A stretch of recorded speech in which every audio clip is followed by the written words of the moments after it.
9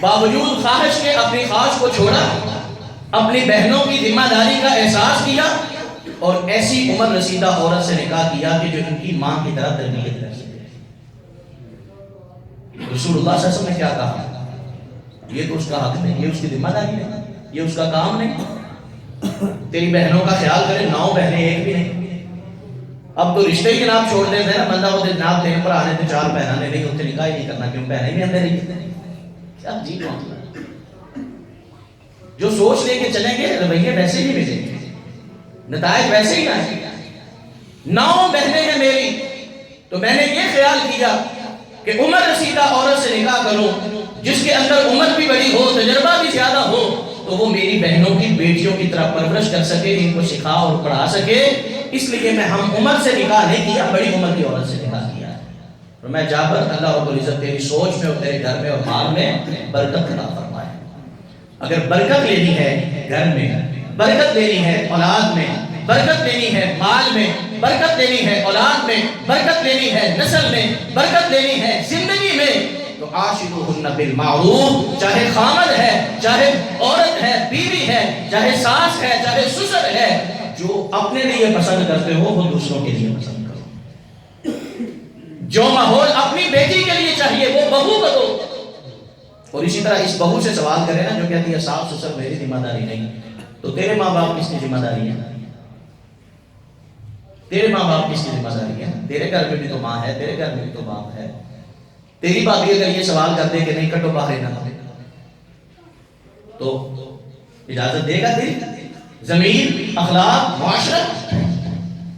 معاشرتی سلسلے اس طرح کے حکموں پہ نہیں چلتے، معاشرتی سلسلے احساس اور ایک دوسرے کے ساتھ تعلقات کے حسن اور خوبصورتی پہ چلتے ہیں۔